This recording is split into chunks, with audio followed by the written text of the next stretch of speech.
This Choircast podcast is brought to you by the Quantum Sayings of Jesus, Decoding the Lost Gospel of Thomas by Keith Giles, available now on Amazon in Kindle and paperback.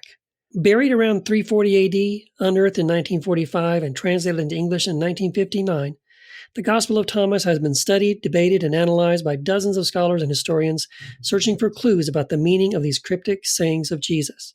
In the Quantum Sayings of Jesus, author Keith Giles offers a look at the text from the perspective of non-duality and divine oneness. Check it out on Amazon today.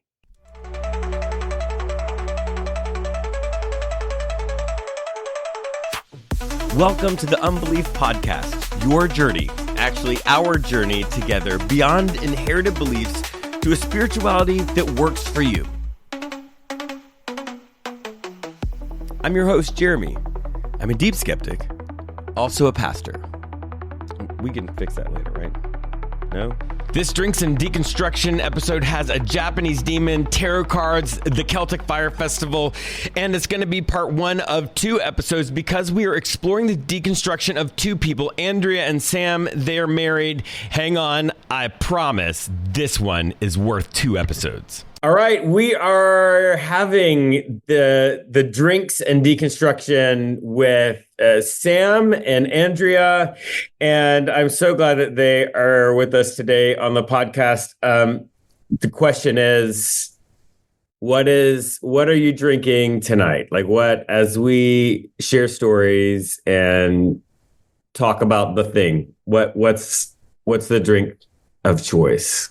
Yeah. Well, I'm over here with a Samuel Adams Boston Lager. I am a cheap beer girl, so yeah. I am not a cheap beer girl. I prefer margaritas when I'm drinking. I went cheap though today on the margarita, just an 1800 pre-mixed, super tasty. Enjoying it already. Right. This is the point where I'm hoping that we will get sponsored by an alcohol company, because that would make all of the people who say I'm going to hell just 100% sure I am. And if we're looking for a sponsor, then I'm totally hoping The Rock will sponsor it. Caramana Tequila is my favorite. So if you're looking for Rock, it is awesome. I love your products. And I have Uncle Nearest, which is an amazing spirit. So we are just really in the presence of the spirit tonight. Okay, so, I just would love to start. I ask you right now, like where you are, what feels like it works still for you? Spirituality, belief, practice, anything in that realm. Where are you today? Like, I know that this might not work tomorrow. Yeah. And it might not have worked yesterday, but today, what feels like it's working? You want the first? yeah, So for me, I guess it's a loaded question because I'm going through so many different things in my life at the same time right now, deconstruction and just personal growth. Mm-hmm. What kind of seems to work is finding God in the day-to-day. I've never really been into, even when I was younger, I didn't like the formalities and like, okay, we're going to have this block of time where we're going to focus and worship, because then I felt like, what about the rest of the time that we're not worshiping? So I'm trying to do things every day that just kind of focus on God and just allow my mind to slow down and think. And if he has a message for me, hear it if I can. Whether it's I just got done working out, or I'm trying to take up pastel coloring. I'm not good at it. But I like to find the little things in everyday stuff. That seems to work for me the best right now. That's great. What about you, Andrea? my biggest thing lately has been getting comfortable with not knowing. Yeah. So I'm such a logical person. I have my degrees in science. I'm just like, that is how my brain works. And, growing up, everything, the pastors were always like so certain, you can know you're going to heaven. But I didn't. Right. And I thought something was wrong with me for the longest time because I didn't know that. And since starting the deconstruction journey, that's what I feel like Spirit has been telling me the strongest, is to be okay not knowing, because I'm just not going to get some of the answers, and finding on it some strange comfort in that. Yeah. And like just knowing that it's okay to not be sure about anything. Mm-hmm. And then I've also been exploring some more like alternative things. I know we talked on the Discord, like I have a tarot deck. I did a tarot reading right before we started the Zoom to help me get zoned in, because those kind of accessibility tools help me to connect better. So I've been trying, like I said, getting comfortable not knowing, but as part of that, also not being afraid to explore things and trusting the Holy Spirit to tell me if I shouldn't be doing it or not. Yeah. So, I mean, you don't have to reveal this to us, but like, what did the cards say to you tonight? I thought you might ask, so I wrote it down. Yes. Okay. She pulled one for me, and I'm just like that. Every time she does one, it's just like God just uppercuts me right in the face every time. I'm still learning tarot. I use the guidebook every single time. But one thing I have found is people will tend to say, "Oh, it's just what you want to hear." No, God calls my ass out every time. So I always do a 3-card spread for myself, and I do the question kind of open-ended. What is something I need to? So for this interview, it was, what is something I need to know? What is something I need to be focusing on? What do I expect to get out of it? Just, kind of a little vague. Just so I can let the Spirit tell me what they want to tell me.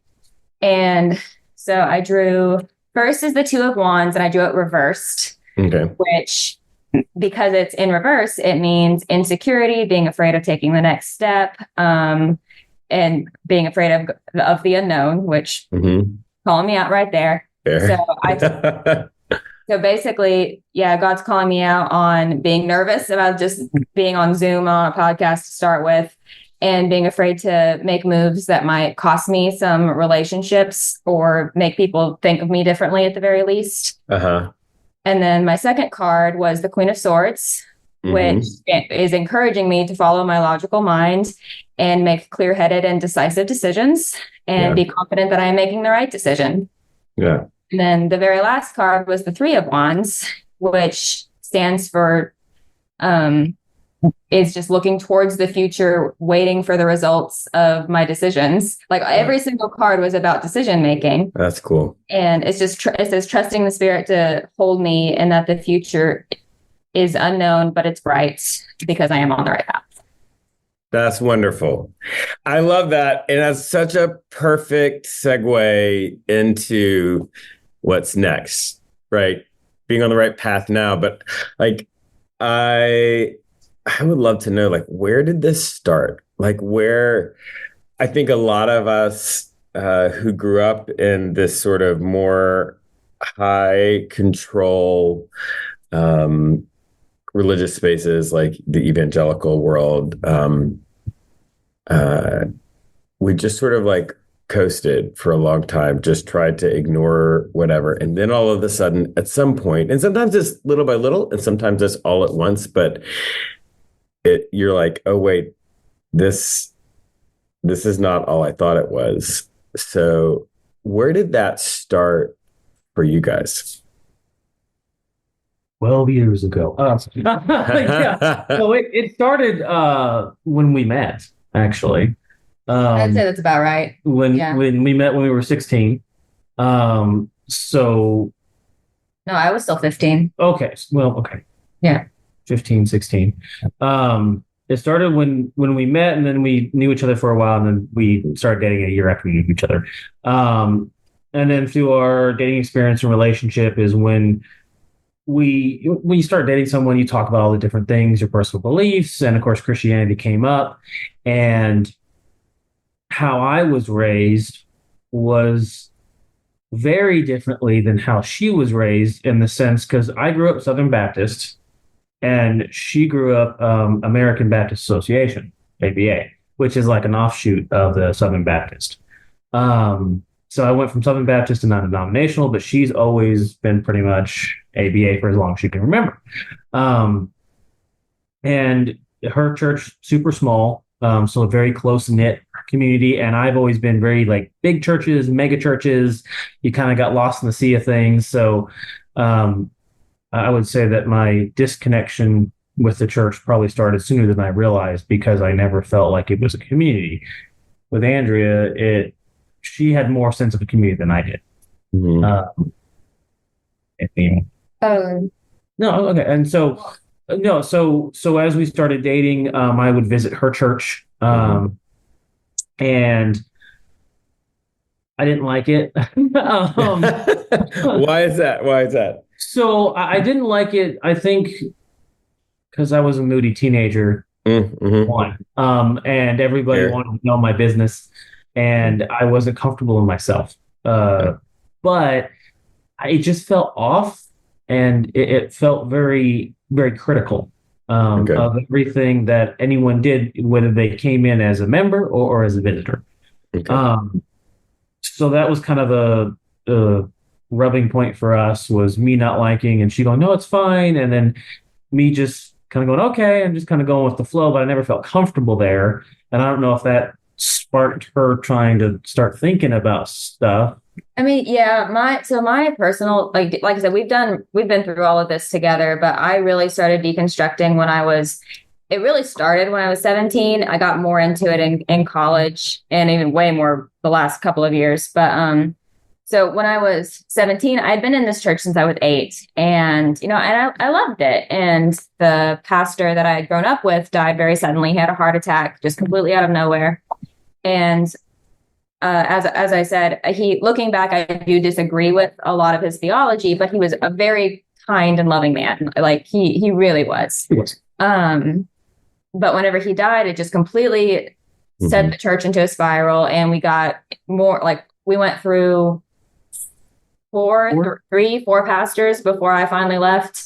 And they were just more increasingly legalistic, increasingly didn't like women. And, as I got older, I expected it, time's passing, or in the 2020s, you thought it would get better, and it just kept getting worse. It was like the world's pressure just made them hold on to their box view. Yeah. Murder. And so just going through all of those pastors, and I was a young adult, so I was starting to speak in business meetings and try and having say. I was starting to teach classes and do things with the younger children, and I just realized I wasn't being listened to. And I'd always had questions, but the questions when I was a kid, it was a little more tolerated. But as I became an adult, they didn't want to hear it. They thought any question I had that wasn't in line, if they didn't have an answer for it, it made them really uncomfortable. Right. And so that made them uncomfortable with me as a person. And so I was always felt like I was doing something wrong. And then when I went to college, I went to a Baptist college. I went to Union University in Jackson, Tennessee, and I loved it. And it was very, very Christian. We had to go to chapel every week. But I was in the zoology program, so it's science. And I had a really great professor that walked us through all of the possible interpretations for the origins of life. What a great professor at a Baptist school. He was wonderful. Way to put it on the line. Yeah, he was really young. I think it was only his second year teaching. He was maybe 30, but he was great. But he never, to this day, I don't actually know what he thinks, but he walked us through creation, like young earth creationism, old earth creationism, and then evolution, and then like how they could potentially work together, and without ever giving his opinion. So it really helped me look at things very, just very spread out on the table without any biases.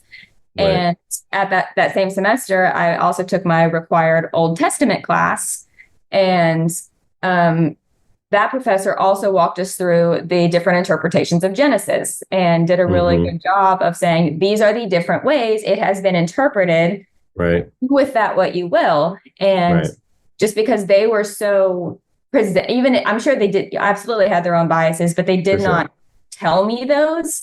So that really helped me be able to work through my own opinions. And then I've definitely had, more and more questions. I got a little bolder, got a little more shut down in church and stuff. And Like, do you remember one of those experiences?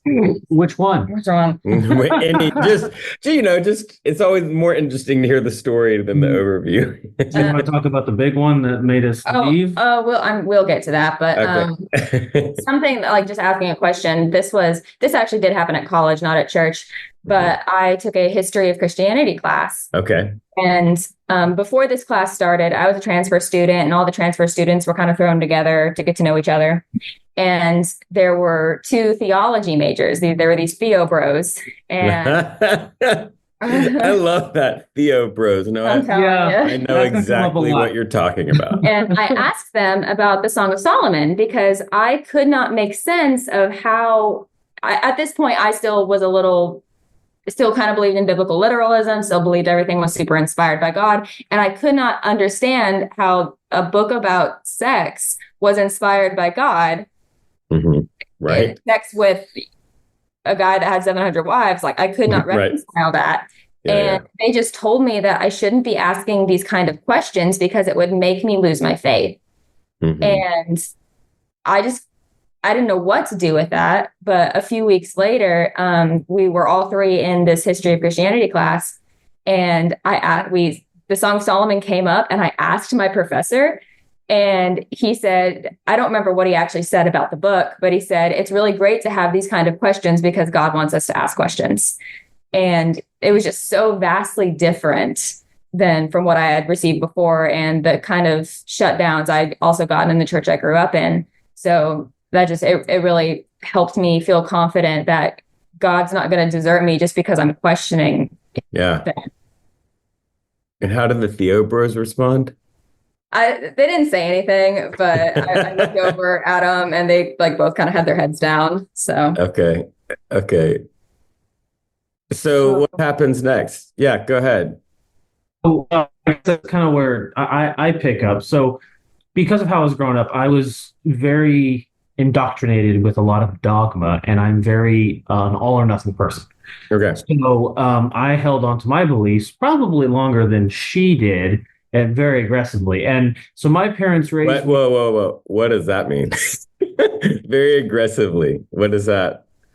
So that's the thing. So my parents raised me to think for myself, right? So, but they put me through no, they didn't, but they, anyway, so they put me through the answers in Genesis, a lot of I know all about that. Yeah. And it does talk about evolution, but it talks about looking at the facts through certain lenses. And if you look at it from this lens, you view it this way. Right. So I always try to understand everything from every viewpoint. So I understood the whole 6,000 year young Earth creation theory very, very, very well. Very well. But I didn't understand what they considered the opposition, the secular world and how they viewed. So I started doing research into that. And as she started going through school, she started learning all these things from people who have degrees and have went to school and have taken and have done a lot of work, dedicated their lives to getting to these answers, and they're bringing up really good points. And so that started putting the little worm in my head that okay, maybe this isn't, what is their viewpoint? What are they saying? I want to understand that. So I started digging more and more and more, because my experience through college was crappy. I mean, I went to nursing school, and you have no life, you have no hope and happiness in nursing school. It is just one thing to the next, to the next, to the next. So I had a lot of time to just think about stuff and just get really depressed and just start this downward spiral mentally, right? So as she's saying these things, it's kind of starting to chip away at Christian foundation base and everything. And I'm starting to get stressed, right? And that's why I say aggressively, because as she'd say these things, right, whatever it might be, hey, let's say the Earth is not 6,000 years old. My parents are very opinionated about everything. They have taken their entire personality and made it Bible. If their personality, everything they do is filtered through the Bible, right? That's fine. That's their opinion, whatever. But there's no separation between them and their religious beliefs. They are one the same. And so that's how they kind of raised me. So I kind of felt a little threatened, and I would argue with her back and forth because, I had a lot of science and she had a lot of science. I didn't make a lot of sense. She made a lot more sense. Right. And so By saying you had a lot of science, you mean the answers in Genesis? Correct. Right. So I would call that pseudoscience. Yes, exactly. But that's okay. But we're good. I just wanted to clarify what you meant by that. Go ahead. Keep going. Because I thought it was science, right? No, of course. That's the claim that they make. Right. Exactly. And I didn't realize, and now I realize I'm like, oh, come on. Anyway, so she started doing the same thing. And then it wasn't until we got married that, again, I'm all or nothing. So like all this stuff is kind of like piling on me, and my beliefs are starting to kind of strain and crack. Mm-hmm. And then, it really wasn't anything special. It was like the straw, right? And it just, boom, everything hit me January 3rd of 2020. Oh, wow. That just, it just exploded. It shattered.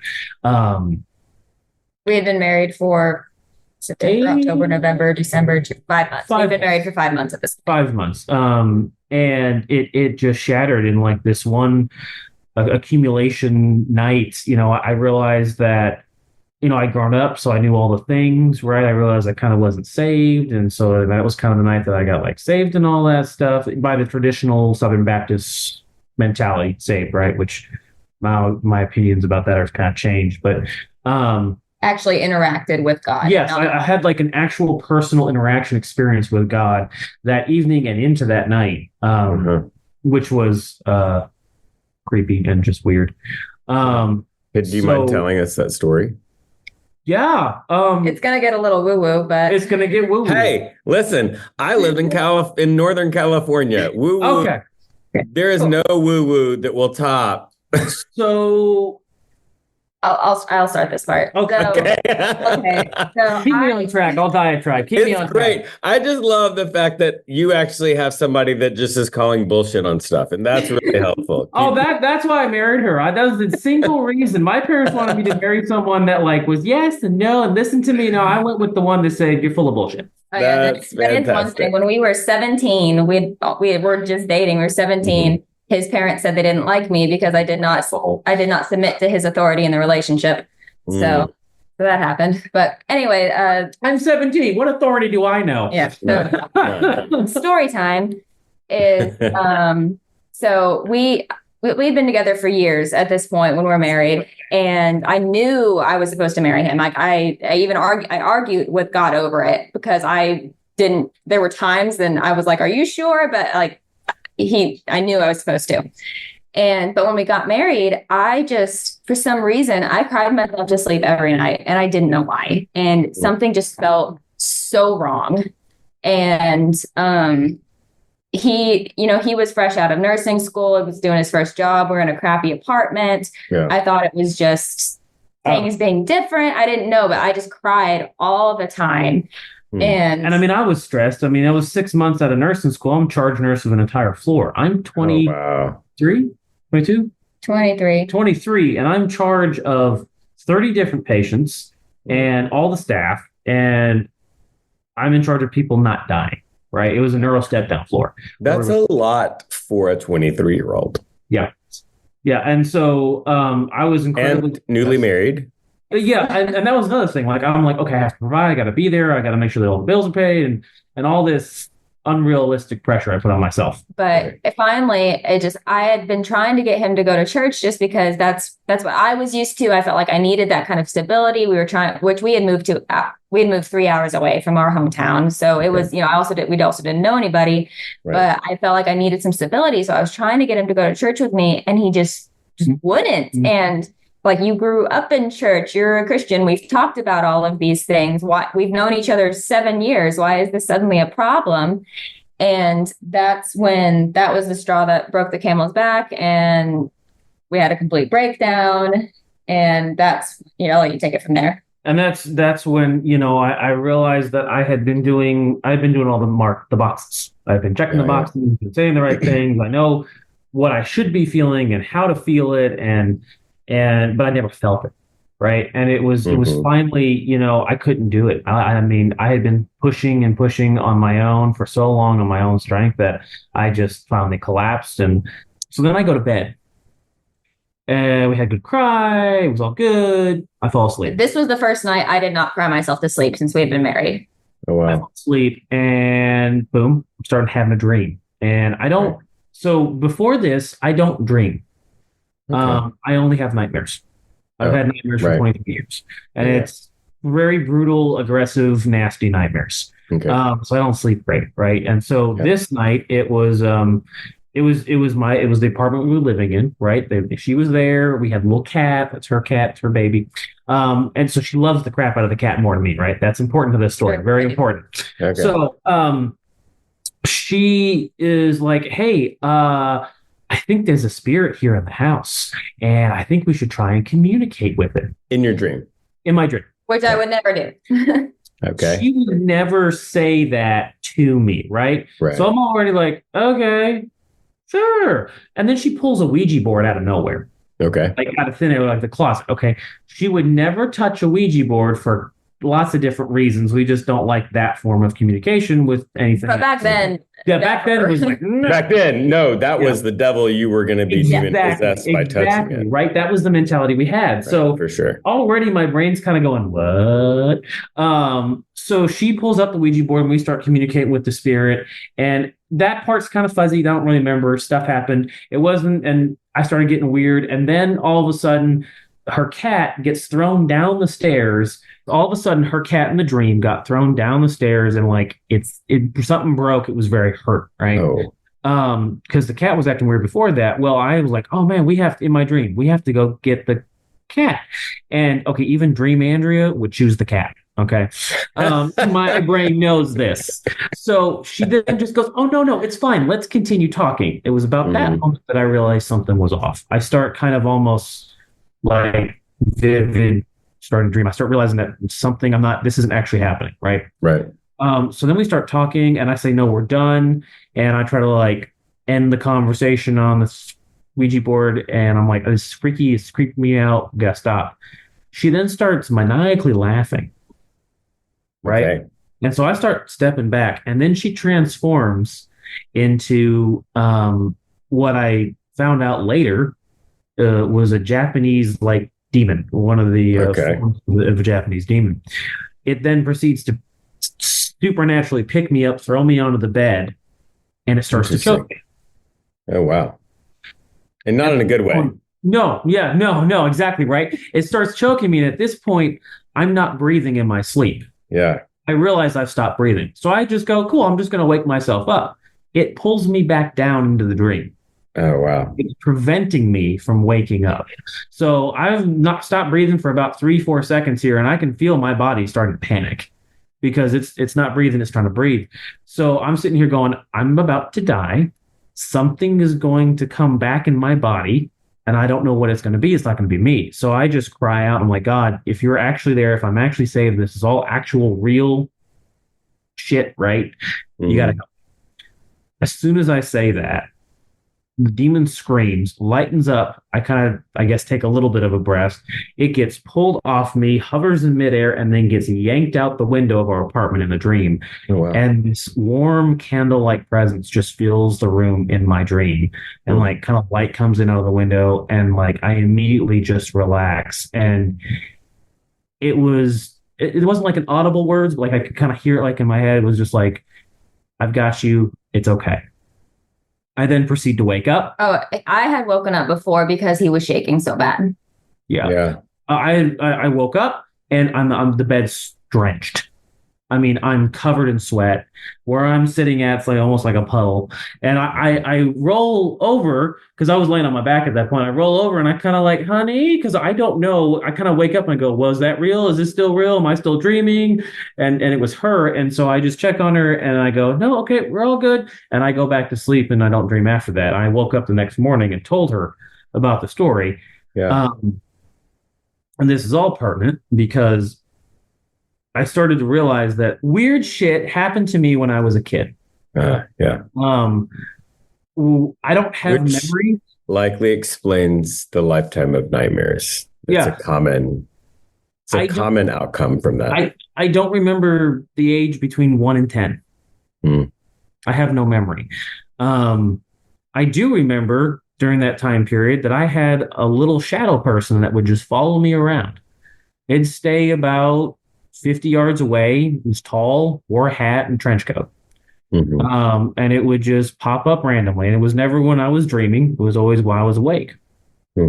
And over the years, as I got older and older, it progressively got closer and closer and closer and closer until one day it was like maybe 5 yards away. And I just screamed at it, leave me alone. It transformed into what I can only call a golem creature, like shadow, and scurried off. I've never seen it since. But at that moment is when like joy sucked out of my life. Unbeknownst to me, I guess I have been consistently interacting with the supernatural, right, throughout my entire life. And so as I've gotten older, it all accumulated to that night. And ever since then, extra just weirder shit has started happening. There's weird stuff that's happened, since then, but it's always like we've always handled it and it's been fine, and nothing like they haven't been scared anymore. It's not been like a scary, and it's not been like as malevolent, I guess, as those two instances have been. Now I'm like, okay, God's got me, so we're going to start going toward God. And so I start reading the Bible and doing devotions and trying to find a church. Eventually moved back here where we're at now. We were still going the very fundamentalist route at that point. Absolutely. Nothing had clicked yet in the sense of, hey. The deconstruction wasn't really taking place, but you had encountered God at that point. All the foundations leading up to it had been. So where was the point that it started to break? Well, that it broke. I would say about 3-ish years. We're talking about like official, weird deconstructing. It was when I started trying to get involved at her church. Because whenever COVID hit, we moved back to our hometown and started going to the church that I had grown up in. Something that really started making me feel okay about all of the questions I was having is during COVID, we went through a really bad rough patch in our marriage, and we were young, the world is ending, and we just moved. There was a lot of stuff going on, so we went through a really bad patch. And this was 2021, and I got on Facebook and I saw that someone in the town, like one town over, was offering a women's circle for Beltane, which is the Celtic fire festival that happens in May. Oh, cool. And I always wanted to go. I was at May Day, was the coolest thing. My birthday's in May. It's like, this is awesome. I'm going to go do this. And I don't step out on my own like that a lot. People I don't know. I have bad social anxiety, but I just I went to it. That's awesome. And I met this really great community of women. We sit in a circle around a fire and we just hold space and talk, and everyone's got different spiritual beliefs, but no one argues with anybody over it. It's just fine that we don't all believe the same thing. And at this one particular circle, it was an overnight one. Like, we did a little retreat. Oh, fun. And going into it, I had been talking to the Holy Spirit, like basically saying, help me get something out of this, because I was starting to feel kind of weird about the circles because it wasn't real Christian. And I basically asked the Holy Spirit to tell me something, whether it's I need to not go to these anymore or something else, just tell me something. And it was an overnight. And so we get up the next morning and everything's all misty. It's probably 50 degrees. We're sitting around the fire, drinking tea. And we do someone just asked if they could play a song. So she just played the song over our little Bluetooth speaker we had. And it's called The Power is Here Now is what it's called. Okay. And it's just this really kind of mellow, repetitive song. And it says, the power of love is here now. The power of now is here. The power of love will make magic on earth. And anyway, so we're all sitting in a circle. I'm kind of getting into a bit of a meditative state. I'm just vibing. And there's this phrase, bridge of the song that says, "Let the wind speak," or something like that. And as it said that, a gust of wind hit me in the face. I kind of went, okay, I'm like, okay, God, I'm listening. And and the whole song's about, the power of love. And the verse that God is love came into my mind. And it occurred to me to reverse it to love is God. And one of the other women had said something a few months before this about their beliefs being one love. Like she didn't say, I mean, they believe in a creator. I don't really know how that works, but their belief was love. Yeah. And so I just started thinking about that love is God. Like, and you see that in every movie and book and anything any story we've ever been exposed to is about love. It comes back to love. And there's something so divine about that everybody recognizes. Right. And so I just really started sitting with that. And this was a Sunday, and I wasn't real comfortable telling my mom that I'd stayed the night at someone's house. So I didn't tell anybody, and I went straight to church as soon as I could. And there was a guest speaker that day, and the verse was "God is love." Oh, wow. That's cool. So I was like, and like the guest speaker, it was one of the deacons. I didn't even like this guy, but I was like, okay, I get it.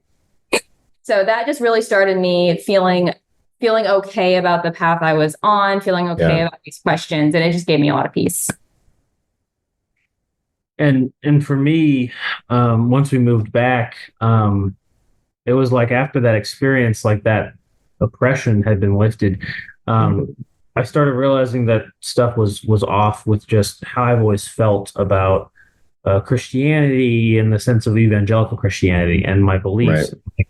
I never agreed with a lot of the stuff. Why do women have to be so submissive, and why is the man always the one in charge? And all a bunch of different stuff, a lot of purity culture stuff, right? Yeah. And as I start deconstructing this, I start deconstructing stuff that happened with my parents, and they one and the same. As they broke, they both kind of broke, and as we started being in her church, I thought, oh, it's my calling that I should be, as most everyone who goes through this as a dude, that I should be some kind of youth pastor and help kids, right? That quintessential God saying, now I gotta do something, right? And we actually got asked my church didn't have a kids program, and we actually got asked to start the Awana program. So we were full, we're going to do the Awana program. Oh, wow. Yeah. Because I was involved with, I've been going to her church camp for longer than really being a part of her church. And kids always loved me. And I was a pediatric nurse at the time. So it all seemed, okay, kids, that's the direction I'm supposed to be going. And I grew up doing Awana. I loved Awana. I thought it was, I always had a good experience, right? Yeah. I had a good time memorizing the verses. The people that taught were really great. I had fun. Right. So I was really programmed. One of the messages that the ABA believes Awana talks about is the universal church, but it's nowhere actually in the curriculum. So her church had been so staunchly opposed to Awana. ABA made their version of it. So it took a lot of convincing to let them do this program. Anyway, we're supposed to be in charge of the Awana program, but basically the pastor that asked us to lead it won't let us do anything. They're not giving us any kind of agency. They're trying to micromanage. And for a long time, we thought, okay, we're young comparatively, whatever. That's just the old man. So we tried to deal with it. Earn it, right? Yeah. But stuff just got worse and worse. Eventually, something very unrelated came up in a business meeting, and I spoke up, and I guess whatever I said kind of confused some other people in the congregation. So they started talking about it. No one was angry. They were just kind of talking. And then the pastor yelled at me from the pulpit and said, he didn't say I was a dark spirit, but he said there is a dark spirit here, and that everyone needed to quit talking. And it was I ran out crying, and you did. He wasn't there. He was at work. All these instances happen whether I'm not there or I'm at work. Anyway, so that was really bad. And after that, we were like, we're not doing this anymore. We're not doing the program. We're not even gonna try. And which the congregation was pretty supportive of me in that point. I got several texts from people saying, we are so sorry that happened. And the pastor, it wasn't officially because he yelled at me, but he resigned 2-3 months later. But then never apologized. Of course, why would he? I wrote him a letter and just said, hey, basically, I was sorry if I had caused any kind of confusion. That's not what I was trying to do, and wanted to talk about it. He never said anything. Never. But Also, that letter is a symptom of the problem too.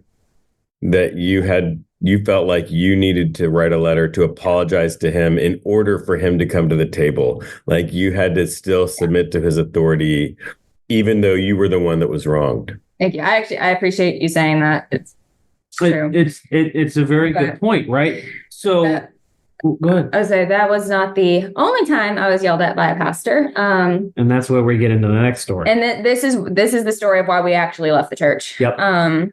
So at this time, no pastor, looking for a pastor. Right. Everyone on the pastoral search committee was over the age of 60. So he volunteered to have another perspective. Younger perspective, modern perspective, trying to help, right? Because as this church has gone on, the members it's gone down. The members are older. There's very few young people. So that's basically the story of literally every church. Yeah. And relevant to this story is he was voted in as a member of the pastoral committee, like that. They voted that he was on the committee. Right. And anyway, we had a guy that had been a member for a few years, stepped in as interim. He was a military chaplain. He was a colonel. Okay. And anyway, he was also like a family, like counselor or something. Mm-hmm. Anyway, it was VBS and this was 2022. I guess. So, yeah. It was VBS. It was July. And I have always been like me and my mom and then one friend of ours, like we have run VBS every year. Like it wouldn't happen without like the three of us. Right. And I was. Well, one of us. Yeah. And anyway, Sam had, is it okay if we talk about COVID on here? Why would that not be okay? I don't know. It's weird. No. We believe in science and we don't put up with people's bullshit. Okay. I just want to clarify. You can cut that out if you need to. I'm sorry. Clearly. No, you're fine. Anyway, so he was in charge of the COVID floor at his hospital, right? Like that is what he did. And that is so intense. He caught COVID because he was around it all the time. Right. Of course. But it was the week before VBS. And when VBS started, he had just come off quarantine. He was done quarantining. And anyway, the pastor, this was, I guess, the night before VBS started. We were there trying to decorate. And the pastor came. I don't even know how he heard that he had COVID. The church gossip, somehow for sure. out. Somebody just had a prayer request. And I was in charge of the outside game, so I'm going to stay outside, right? So I'm outside and I'm wearing a mask. And he's done quarantine. And I'm done quarantine. I'm just being extra safe, right? Because I want to make everyone feels comfortable with me being there. But right, of course. Anyway, the pastor comes downstairs. We're in the middle of decorating. Basically tells Sam he has to leave because the COVID guidelines say that he can't be there. And he's over here literally... That's his job. That's his job. Guidelines. And he's trying to say it's not. And I said, this is the hospital policy that according to that, we are fine. And which follows the CDC guidelines. Yeah. Right. Of course. He disagreed with me and asked him to leave. So we left, whatever. But we come back the next day because it's VBS. He's in charge of the games. No one else was going to do it. Right. Of course. And he has a mask and he's outside. Mask, right. All things. Anyway, and so me and him, we split up because he's outside and I have to go be in the skit in the sanctuary. I am literally buckling my costume, trying to walk up the stairs. And the pastor tries to stop me and he says, "Hey, we need to talk." And I just say, I can't, and I just keep going. I literally couldn't. And kids are walking into the sanctuary at this point. Right. Not quite yet. Oh, my bad. Anyway, shutting up. You weren't there for this part. I wasn't. I was waylaid downstairs at the same time this happened. Anyway, okay. Yeah, we'll get to that. But I go upstairs. I am sitting on the front row of the pew. The back doors are about to open for the kids to walk in. I am preparing to walk on the stage, and the pastor comes and stands right in front of me, blocks me, so I cannot physically pass him. I'm backed up against a pew. This man is 6'2". And he starts yelling in my face, telling me that I'm not going anywhere. We're going to have this conversation right here, right now. The pastor. Or interim pastor. Right, the colonel. Pastor. Yeah. And what I say is, you need to go talk to Sam. You need to talk to my husband about this. Which is fundamental. It's what you're supposed to do. And he says no and continues to yell in my face and tells me I'm not going anywhere without a mask. And he shoves the mask at me. And the VBS director, she like sees it and she comes over and is trying to de-escalate. And like I said, I physically cannot pass this man. He is blocking me. Wow. And telling me that he is not going to talk to my husband. He's going to talk to me. And at that point, the back doors open and the kids start walking in. And he only stops because my sister, who was way in the back running the sound system, Can hear this. Wow. And she is not confrontational. She comes up and she says, Brother Terry, the kids are coming in and they can hear you. And that is the only reason he stopped. And so I just like breezed past him then and went on stage, did the skit, and then went downstairs and hid. Right. Yeah. And come to find out, I called him. He had made him Called leave. Sam. Yeah. I called Sam. He had made him leave. This church is hyper conservative and no one believed in COVID, by the way. There were multiple people that used religious reasons to not get the vaccine. Yeah. So Oh my gosh. that shouldn't have even been an issue. Yeah, they're going to shut us down, and the church is going to be dissolved because I was being selfish because I was there with COVID. Oh my gosh. And I'm just sitting here trying to I'm not even really arguing. I have a policy. I don't argue with idiots. Yeah, fair. I'm just sitting here going, okay, and I go, fine, I'm going to leave. But I go downstairs and freaking out because the pastor, Yeah, of course. like screaming. You've been like verbally assaulted. Yeah, like I did. I felt very verbally assaulted. And I find out that he had made my husband leave me. Like I was there without a husband, without a car.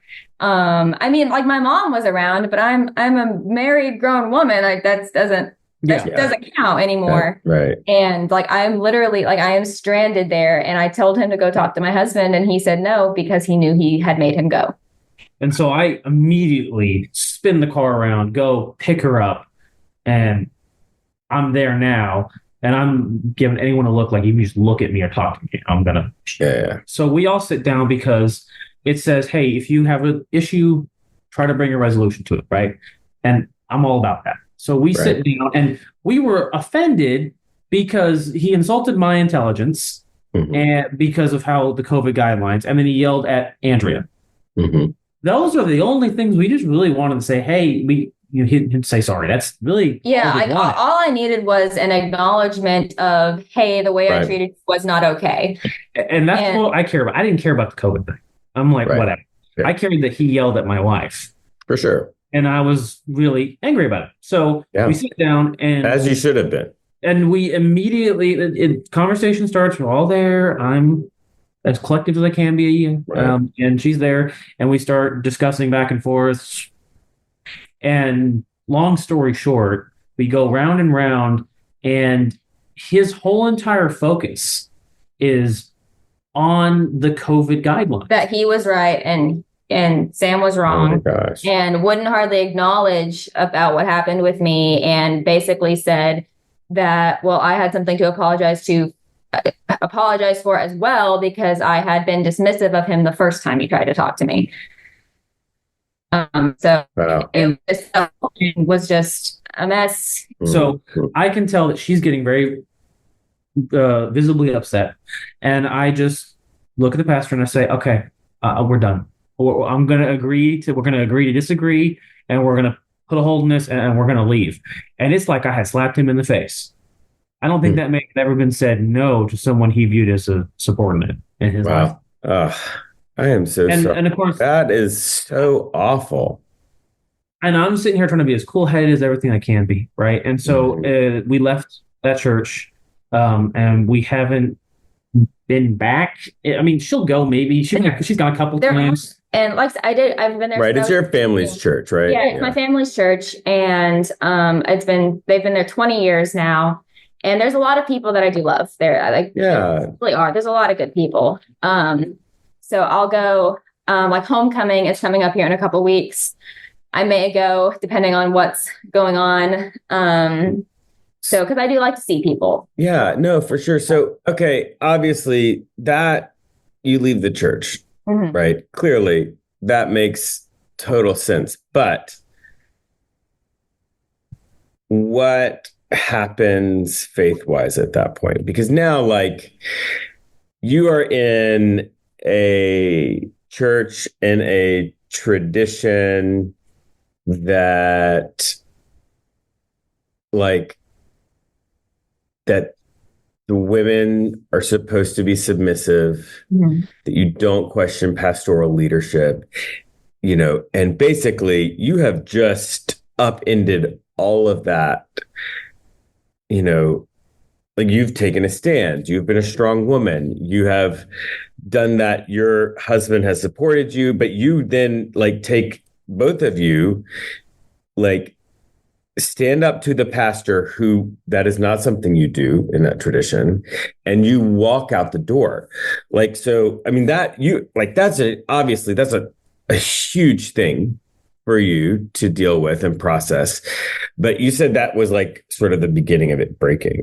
So Andrea and Sam are actually part of our Not Church community, where we process stories like this together. We process our religious trauma, our church hurt, and we also try to talk about ancient spiritual texts and find beliefs that work for us. That community, we call it Not Church because it's like all the things you wish you had in a church without somebody telling you you're going to hell because you believe the wrong thing. Yeah, if you're interested in that, you can go to patreon.com/skepticpastor, and it's $3 a month. You get access to this Discord that is absolutely beautiful. We charge $3 a month because we're not going to ask you to give us 10% of your income. It's you pay for what you get. And if it stops working for you, you just stop paying. Also, the next episode with Andrea and Sam is equally fascinating. We find out how St. Augustine stopped them from becoming atheists. We hear about Kali and, no lie, Indiana Jones and the Temple of Doom. This is a must-listen episode coming as episode 2 of this deconstruction story. And look, it really does help when you leave reviews wherever you find this podcast. Give us all the stars. Say something nice about us.